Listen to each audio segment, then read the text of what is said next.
Hello, this is Thomas. You've seen the unboxing video. Here you can see Flow 8 at work. To get the best out of it, we will use the iOS app. I have here my old and trusty iPad mini, which is, iPad mini 2, I guess, pretty old. The latest iOS version that works with this is 12, but it's fine. You see here, as with the unit, you have the faders, and if you click here, touch here, you can get into the channel settings. And right now I'm speaking through this first microphone, which is connected with and powered with the phantom power. You can switch this on and off. You have mute, and oh, by the way, the his, that's my computer here on the side, that's also running OBS in the same time. That's why we are getting a little bit of background noise here, but I can tell you the inputs are totally clean and quiet. I'm pretty impressed with these.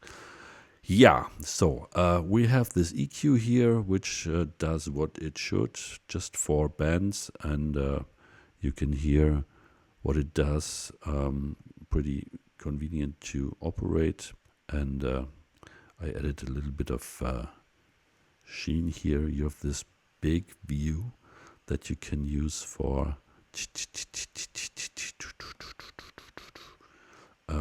more detailed editing. And we have a low cut. Here's the low cut, of course, the low cut, and you have level. That's actually the value that's controlled with the fader.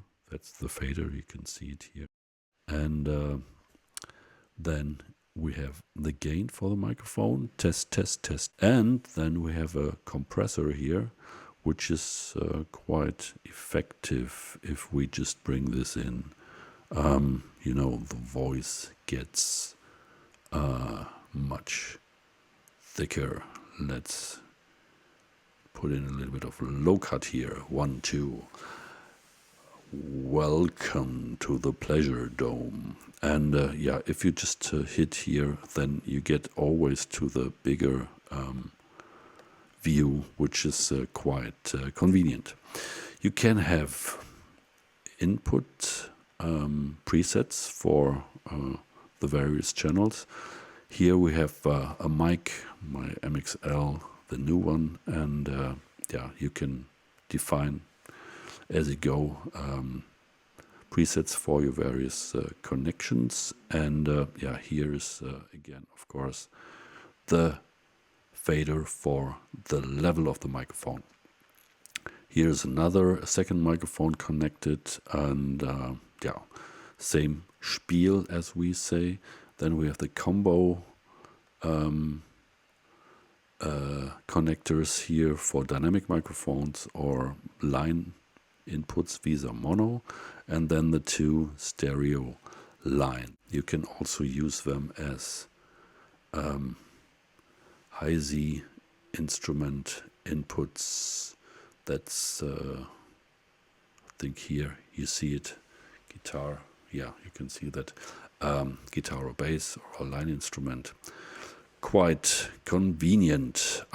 Then here we have the USB playback if you use Flow as a audio interface, and or for Bluetooth audio playback, which is quite nice for live performances if you want to run some backing tracks. So I have some things here, and you can bring in the Bluetooth audio from here. So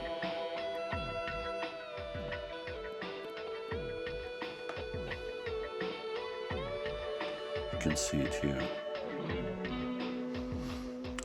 And use this conveniently for your backing tracks.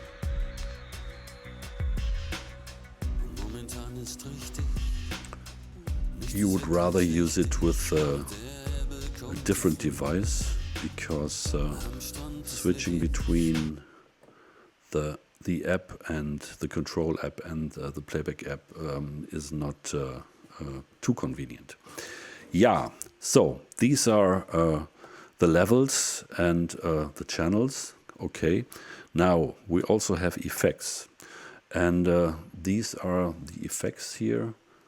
You can activate them and control them. Of course, all this is more convenient with the app. Let's have a look. If we tip here, we can change the layers, and if we have a look at the FX1 selection, it's all presets, and you have some two basic for my test parameters you can control here. And let's have a look at, or let's listen to the sound. I just bring in here the reverb, and that's what you can hear. If I check the settings, come on, there it is. You can switch. This is ambience, hello, hello, and chamber, cathedral, in nomine patri, hello, temple, okay, Indiana Jones mode, church. I think church is the most convenient reverb here. You can work on the decay. Ho, ho, ho, ho, ho. It doesn't help much, I must say. So you have to go easy with the send here, and then you switch to the second layer for the second effect. And you can have a look at what we have here. This is a different set, a different style of effects. Basically, it's delays. We can bring in here the delay. Hello. There's the delay. 1, 2, 3. Check, check, check. Settings. Feedback. Feedback. Feedback. We can add. Okay. I'd rather have an EQ here, a low cut and a high cut. Dull, dull, dull, or bright, bright, bright, bright. It's a little bit too subtle for my taste. But anyways, the basic sound is quite alright. You have a tab for tempo, no problem. So the delay. Let's get rid of the delay entirely, and reverb. The tail is quite nice, but I'd like a low cut. But anyways, so that's the reverb, and we checked out the Bluetooth playback. The mains are also quite interesting. Here we see the levels for the mains, of course, and if we go here, we see also the level, and we have a full EQ for the mains. This is just going out to the mains, and again, this extended view, pretty simple. I don't know, a double click doesn't reset it. I haven't found that, but it's quite alright, and it has a snap here, by the way, with all the EQs, with the channels as well. That makes it quite easy to go back to 0. Balance, of course, to the right, to the left, no problem. And here's a limiter, so you don't run into overdriving, for example, a small PA system. If you would use it for live, You have two monitor channels. I was told these are mono, which is like a pity. Would have been great if these could also be headphone outs in stereo, because in this day and age, for a streaming session or a small club, it would be nice to simply drive headphones or earbuds, or of course in-ear systems. Yeah, the next thing is that we have a look at how it would be if you use it as a audio interface. So here is Logic, and you can see it's pretty straightforward, of course. You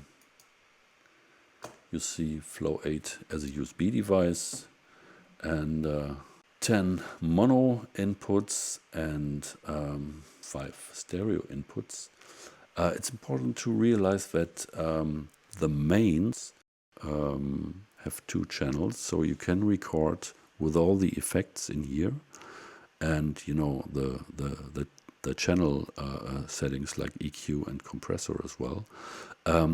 But compared to other devices, they have moved the mains to channel 1 and 2. If you want to record with just non-audio applications like Zoom or Skype and stuff. So that's pretty thoughtful of the guys at Behringer.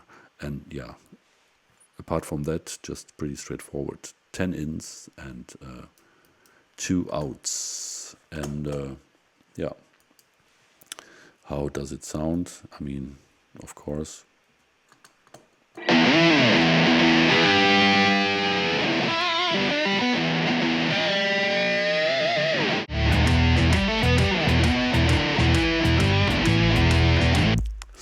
Yeah, we used this for recording the latest demo video for the guys from Kemper, and it was the perfect solution, because you just have to bring a laptop and this device, and you have high quality microphone inputs and a lot of outputs and a very, very small footprint.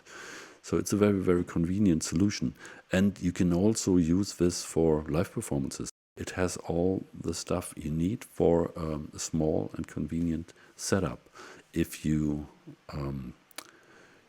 play small clubs and cafes with a hybrid act like a keyboard, guitar, and vocals. So very, very convenient. What I'm missing is, as I said, stereo mode for the monitor outs, and a second stereo out of the mains. But okay, it's a small footprint. Give it some slack. What I don't like actually is a USB micro, I think it is, not mini, it's micro connector for power. It has no switch to switch it on, and the cable for the wall brick is a little bit short. So if you want to have this mixer next to your microphone stand or so, it can be also a little bit fiddly. But generally, the overall build is quite... let's change the view here. The overall build is quite amazing, very sturdy. The faders are good quality, the preamps are amazing, and yeah, just a couple of unchecked boxes in terms of the monitoring headphones, and yeah, the low cut and high cut for the effects section. But still, this is a big step forward for any smaller acts for performing, recording, streaming even. You just can put this as a front end to the Atom Mini, and run 8 channels into your video setup for streaming and stuff like that. Actually, we will have a look at this, but that would be another video. So take care. If you have questions, leave some comments, and yeah, check it out. That's Thomas. I'm out. See you next time.